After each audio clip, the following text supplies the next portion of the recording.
Et bonjour à tous, c'est Dara Vigilante et donc bienvenue pour les sélections de novembre. Je sais, il y a deux titres qui sont sortis en octobre, mais c'est juste que j'ai pas eu le temps de les faire. Voilà pourquoi je les fais maintenant. Donc on commence tout de suite ça, justement avec un des titres d'octobre, le Batman Saga numéro 30. Je vais juste déplacer un petit peu le reste des titres. Hop là, voilà, c'est mieux.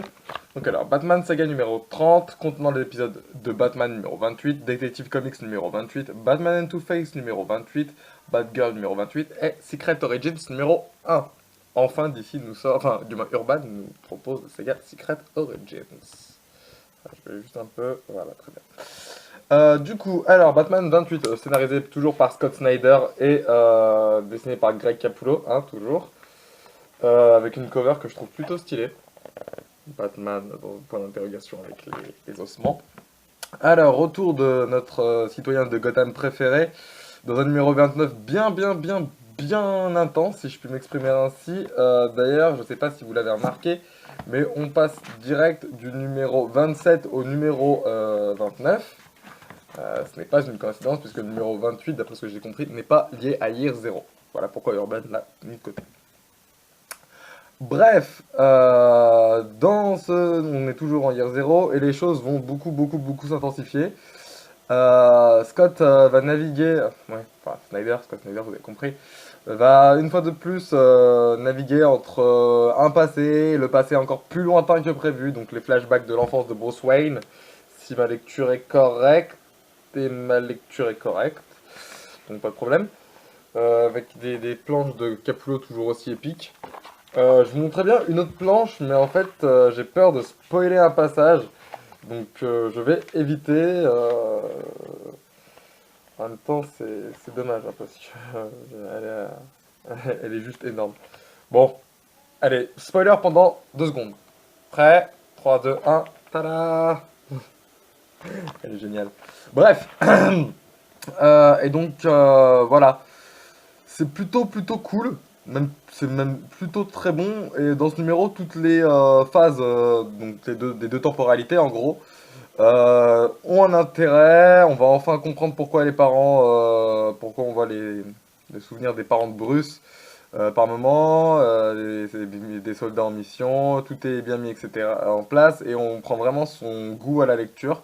C'est un numéro vraiment très bon. Il est très réussi pour moi. C'est l'un des meilleurs de ce run. Notamment la scène entre Batman et l'ennemi que je vous ai montré dans la page qui spoil. Je la trouve très excellente. Enfin bref, que ce soit la rédaction, les dialogues, enfin tout est bon. Tout est très bon. L'écriture des personnages, rien à dire. J'attends vraiment pour moi la troisième partie de Year Zero qui, je pense, sera magnifique. Et Monsieur Capullo, vous êtes un génie. Tout ce que j'ai à dire, voilà. Monsieur Capullo, vous êtes un génie. Voilà, je vous montre ça et puis tout le monde comprend. Hein. Juste épique. On passe ensuite à une autre histoire que j'attendais beaucoup, à savoir Batman, enfin du moins Detective Comics numéro 29, avec une cover complètement bizarre.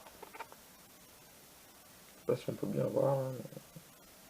Et Batman à Arkham, mais pas sans rappeler un épisode du dessin animé Batman The Animated Series. Je sais pas si on voit mieux la cover, ouais, un peu mieux. Bref. Donc ouais, c'est vraiment du très bon, rien à redire dessus. Enfin, pour moi, donc c'est scénarisé par John Lyman et dessiné par Aaron Lopresti, il me semble. Et toujours donc partie 2 de l'event Gothapia, mini-event, beaucoup moins long que Year Zero, évidemment, parce que Year Zero, ça s'étale sur un an, je crois. Ça dure depuis le numéro 20. Donc, ouais, à mon avis, en décembre, décembre-janvier, ça devrait être fini. Voilà, non, c'est vraiment très bon. C'est juste épique pour moi, je trouve. J'ai vraiment aimé cette série, la relation entre Batman et Poison Ivy, enfin c'est juste énorme quoi. Le fait que les vilains mènent un peu la danse, j'ai trouvé ça très bon aussi, puis les dessins enfin les dessins sont juste épiques quoi.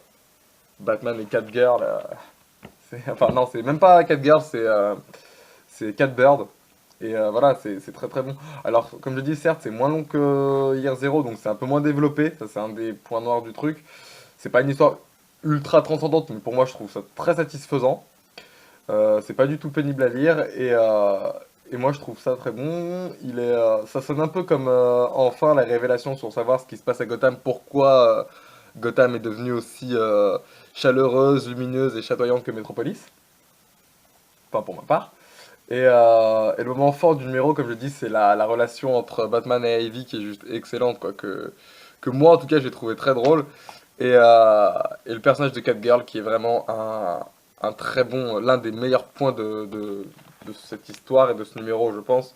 Puis comme j'ai dit, le fait de voir enfin, Batman dans cette position-là, j'adore. Juste, j'adore. On passe ensuite à Batman and Two-Face numéro 28, avec une cover très classe qui, je crois, était en variante, disponible dans les librairies. Donc alors, c'est Peter J. Tomasi au scénario, et au dessin, c'est Patrick Gleason. Et c'est juste énorme. C'est juste énorme. Au début, je dois avouer que la série Batman and Two-Face ne me passionnait pas. J'étais pas très client de ce genre de truc, et en fait, c'est une énorme surprise. Je m'attendais vraiment pas à un résultat aussi bon. Enfin, je me demandais pourquoi mettre une telle histoire alors qu'à la base c'était. Enfin, du moins les séries Batman End après la mort de Damian Wayne étaient surtout centrées sur des personnages tels que bah, Red Robin, Red Hood ou encore Nightwing ou Batgirl. Et ils montraient les différentes personnes de la Bat Family être en team avec Batman et leur façon de faire le deuil. Hein. Mais non, en fait, non, c'est plutôt pas mal. Les flashbacks de Double Face sont très très bons. L'histoire est très bien écrite, les personnages sont très bien développés et très bien travaillés. Donc non, franchement, rien à redire. Puis les dessins font leur petit effet, surtout cette page, hein, que je trouve vraiment très belle. Donc non, franchement, rien à redire. Batman Saga, enfin du moins Batman and Two-Face 28, du très bon. Alors, on passe ensuite à Batgirl numéro 28 avec Gail Simmons au scénario et Fernando Par Passaran, Passerin au dessin. Alors, je dois dire que je pensais qu'on allait avoir un autre numéro de Gotapia. Eh ben, même pas. Euh, dans ce numéro 28, il s'agit un petit peu d'un nouvel arc pour Barbara Gordon. Un numéro qui est sympa, mais sans plus. Personnellement, la présence du personnage de Strict m'a beaucoup plu. C'est pas le meilleur des Bird of Prey, mais son retour est assez sympa. C'est plutôt cool à voir. Et le numéro se laisse lire avec plaisir. Après, j'ai plus, enfin voilà, c'est pas un numéro qui me parle spécialement, mais je l'ai trouvé plutôt sympa. Puis le retour de l'ergot féminin qui était chargé de la buter je trouve ça plutôt cool. On passe ensuite à Secret Origins numéro 1 avec un scénario de Cal Higgins et le dessin de Doug Manak. Donc c'est le Secret Origins sur Nightwing.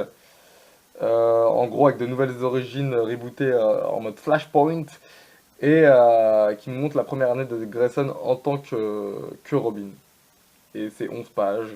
Et c'est un peu court. Et bof quoi. C'est pas des origines de. Y a pas de renouveau en fait, quoi. C'est les origines de Robin, j'ai envie de te dire. Donc, voilà quoi, le meurtre des Grayson, Grayson qui demande à Batman de l'aider, et ensuite voilà, quoi, c'est Batman et Robin qui combattent le crime, et puis fin de l'histoire, hein, y a pas de. Ouais, c'est bof quoi. C'est très bof. Et puis dans Superman Saga 11, on aura les origines de Superman, là, je le sens bien. Je le sens bien, je sais pas pourquoi je le sens beaucoup, mais je le sens bien. On passe ensuite à un gros morceau, Super Vilain Anthologie, donc qui nous fait 25 euros. J'ai oublié de le dire, mais le Batman Saga est bien évidemment à 5,60 €. Et là, on a plein d'épisodes. On a le Action Comics 13, le Batman 25, des années. Alors, je le refais. 1939, Action Comics numéro 13, 1944, Batman 25, 1948, All Star Comics numéro 41, avec la Justice Society. Green Lantern 9 de 1961, donc avec Al Jordan. Superman 167 de 1964, 1965, Flash 155 qui je crois raconte les origines des Lascars. Batman 234 de 1971, New Gods numéro 7 de 1972, Adventure Comics 452 de 1977, qui est en fait un épisode d'Aquaman. Non, mais c'est pas une blague, ils nous ont posé un épisode d'Aquaman. Mais véritablement, je crois que c'est ça. Et voilà, Aquaman. Donc, alors, une nouvelle anthologie avec une couverture très très classe. L'éditeur donc continue à développer cette gamme et je trouve personnellement que c'est très réussi, non seulement parce que c'est utile dans le cadre de l'implantation de DC Comics en France qui n'a pas été aidé par Panini quand il en avait les droits, et non, c'est plutôt bon. L'éditeur dispose pas d'autant de présence que Marvel en France, hein, et c'est très très bon, de très très très, très bons récits du Golden Age jusqu'à nos jours. Non, franchement, c'est ultra bon, ultra transcendant. Urban nous présente une variété d'époques différentes, donc ça fait très plaisir. Comme je dis, hein, du Superman de 1939 qui s'appelle la Ligue de protection des taxis, donc de Action Comics numéro 13, jusqu'à du Legend of Dark Knight, qui là aussi est très bon. On a les origines après de Black Adam, Parallax et Double Face. On a du Flash, du Wonder Woman, du Teen Titans avec les origines de Deathstroke. Donc non, c'est très très bon. Franchement, moi je trouve ça très très très bon. On voit vraiment en plus la différence de voilà, le choc des époques entre guillemets si je puis dire ainsi, parce on voit bien du vieux comics d'origine, hein. Et on a également du plus récent. Et j'adore vraiment le Superman V2 numéro 14 de la valse des pantins avec une couverture que je trouve juste magnifique. C'est celle-là, là. Ouais, enfin, pour faire plus clair, c'est celle-là, quoi. Que je trouve juste énorme. Donc, non, non, c'est vraiment très bon et je ne peux que vous le conseiller. Ça fait partie des clés d'entrée dans l'univers d'ici. Tout comme DC Comics Anthology, Superman Anthology, Batman Anthology et Joker Anthology. Que j'ai tous d'ailleurs. Voilà, voilà, voilà, voilà. Pour ce qui est de DC. On passe maintenant à du Marvel et avec un numéro que je ne. Enfin, avec des choses que je ne prends pas d'habituel, qui est Wolverine avec une magnifique couverture d'Alex Ross, petite dédicace à HSM Clan 4. Donc, alors, dans ce numéro, on retrouve l'arc Logan Mercenaire, du moins les deux premiers épisodes, et ensuite on retrouve un nouvel épisode de Wolverine and the X-Men qui s'appelle Demain comme hier, avec un petit focus sur le personnage de Quentin Quire. Pour ceux qui ne le connaissent pas, euh, c'est un des élèves de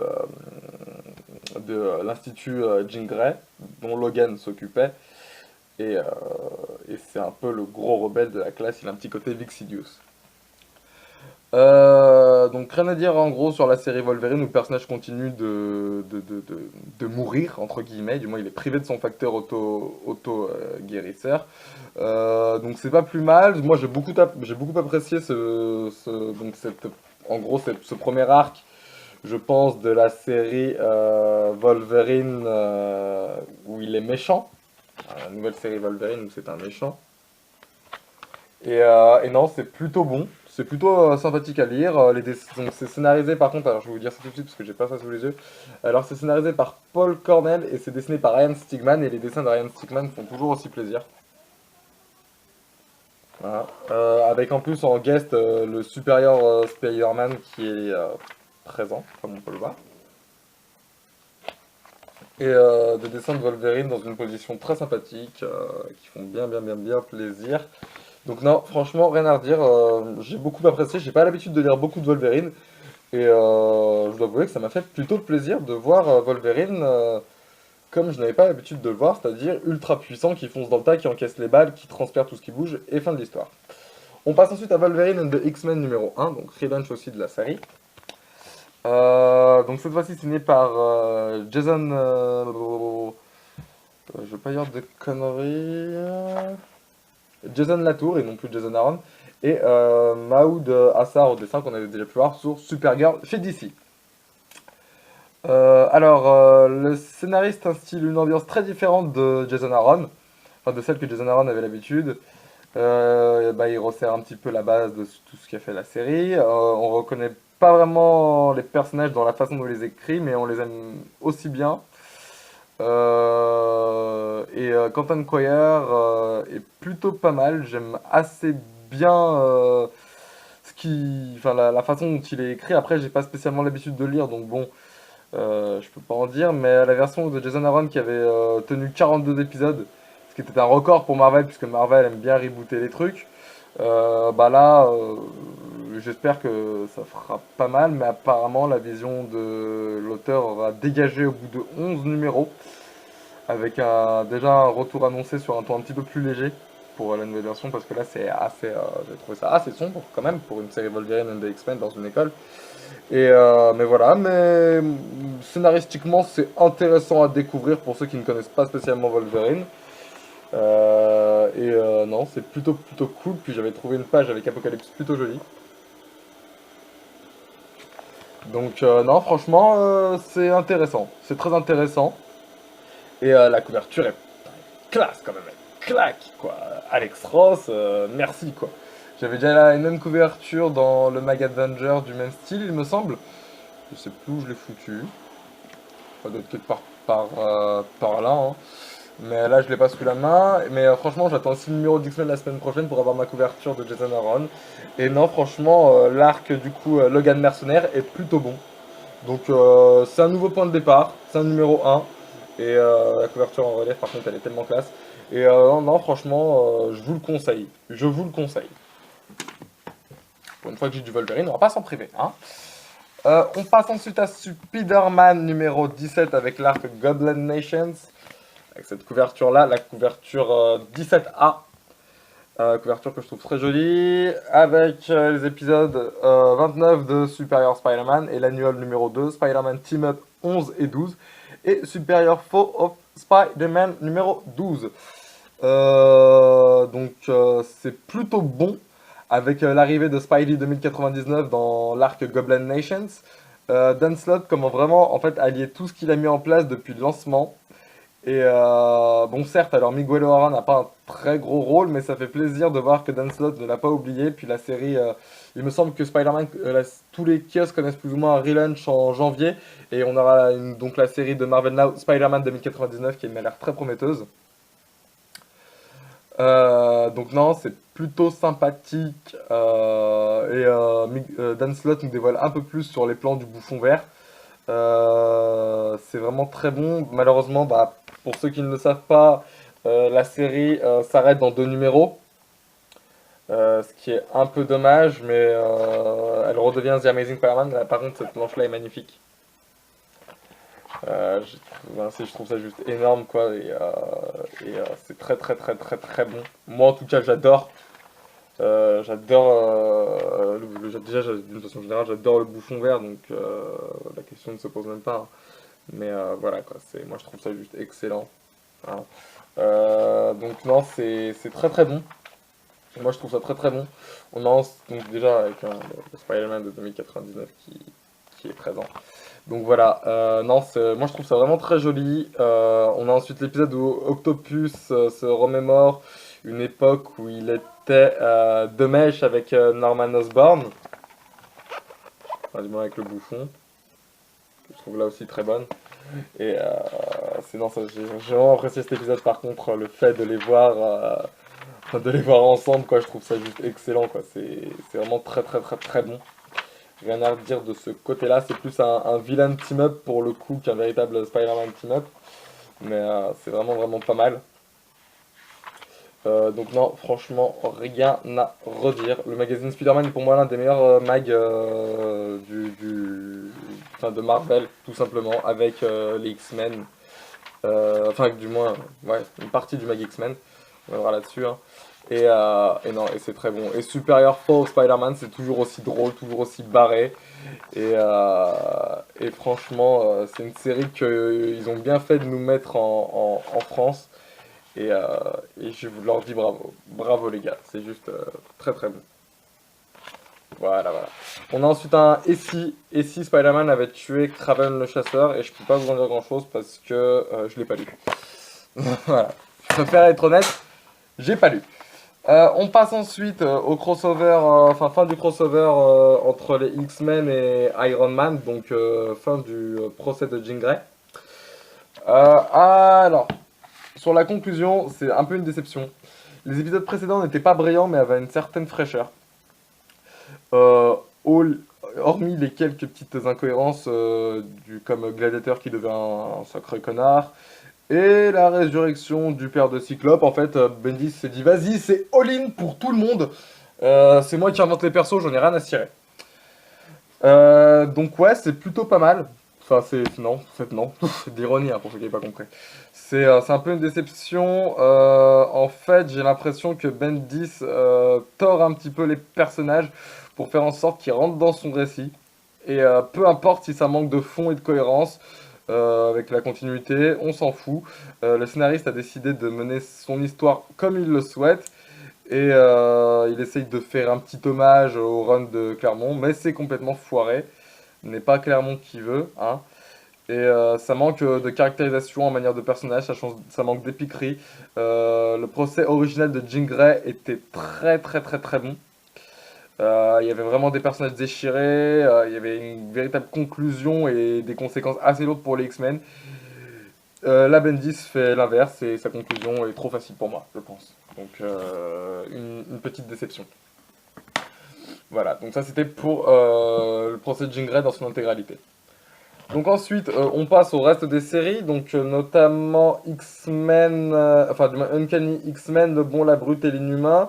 On a ensuite X-Men, DS de l'art, enfin du moins DS Histoire de l'art.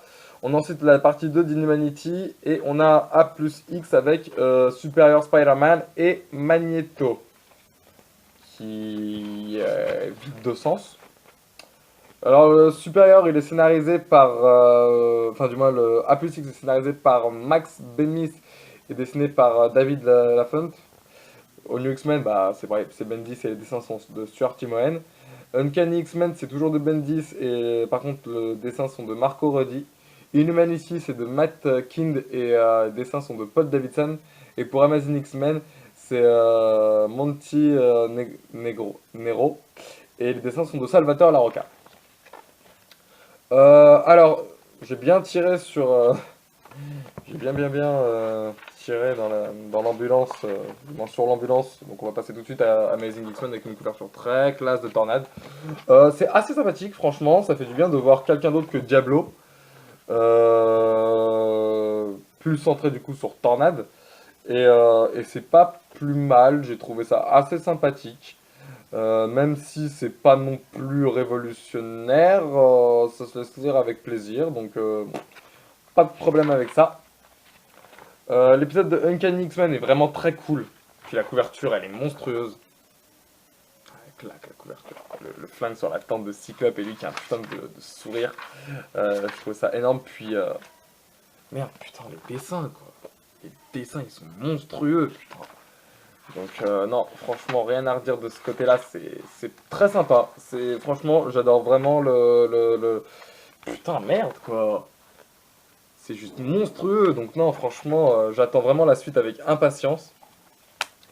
Bon, c'était un tour assez rapide. J'ai par contre Inhumanity, je vois pas pourquoi ils nous foutent là. Je sais qu'ils essayent de faire un petit tie-in, mais c'est pas digne. Enfin, c'est inintéressant, voilà. On va faire ça clairement, c'est inintéressant. Et là aussi, on a du A plus X avec,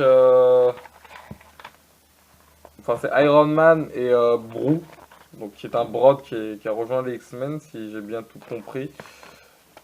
Non, tout simplement non. Iron Man, donc c'est Iron Metropolitan, c'est un peu long. Je trouve ça un peu long, même si les dessins sont très jolis, hein. Mais je trouve ça vraiment très long, en fait. J'aime pas trop, en fait. Je trouve que ça s'étire un peu en longueur. C'est un peu le problème que j'ai avec les arcs d'Iron Man. Je trouve que ça s'étire trop en longueur. Donc toujours Karen Gillan au scénar et Joe Bennett au dessin. Pour les Gardiens de la Galaxie, Bendis évidemment au scénar et Sarah Pikeli et David Marquez au dessin. Pour ce qui est de Iron Man et Bro, et Broo, on va dire à l'anglaise, c'est Jeff Loveness au scénar et Paco Diaz au dessin. Et pour Avenger Artificial Intelligence, c'est Sam Humphries au scénar et André Liama Arrojo au dessin. Et non, en fait, excepté les gardiens dont j'ai déjà parlé tout à l'heure, on a juste la série Iron Man Exit Nova et on a du Iron Man et Bro. Donc je suppose une sorte de A plus X, mais c'est enfin, décevant quoi. C'est... Ouais, je comprendrai jamais l'intérêt des A plus X au final. Par contre, ouais, donc voilà, Bro pour ceux qui ne sauraient pas, c'est ouais, c'est du A plus X en plus, j'avais raison. C'est ça, c'est celui-là. Ah, les Brods sont une race d'extraterrestres que les X-Men ont souvent croisé dans leurs années précédentes. Et voilà, et ça manque d'intérêt. Iron Man aussi, ça manque d'intérêt. Bah, j'ai déjà parlé donc du coup de Gardiens de la Galaxie dans mon mini prélude comment ça s'appelle, Trial of Jean Grey. Et ensuite des épisodes de Avenger Artificial Intelligence, donc épisode 8 et l'épisode, je crois qu'on a deux épisodes, épisode 8 et épisode 9 qui sont l'Empire des Avengers. Et, euh, et, euh, et je trouve ça vraiment très bof. Très bof. J'étais plutôt enjoué sur cette série au début et là, bah, je trouve ça très bof au final. Avec peu d'intérêt et voilà. Donc non, Maga Iron Man très déçu. Avec Jokas qui se construit une armée de robots. Euh, Leur espèce d'ultime vision Megazord là, je sais pas trop ce que c'est. Enfin voilà quoi, c'est bof. C'est bof. C'est très bof et je pense que bah là, je vais vraiment arrêter le Mag Avengers dès que j'en aurai la possibilité et je me concentrerai uniquement sur le Mag Guardian of the Galaxy qui arrivera en janvier, je crois. Voilà, voilà, voilà. Donc en gros, pour ces élections, je vous conseille fortement le Wolverine, que j'ai trouvé très sympathique, le Batman Saga 30, le Spider-Man, évidemment, et l'anthologie des méchants. Voilà. Ça, c'est... Si vous suivez les autres séries, vous devez les prendre, mais sinon, tant pis. Voilà, voilà. C'est tout pour cette vidéo. Quant à moi, je vous dis à la prochaine fois pour une prochaine vidéo. Salut!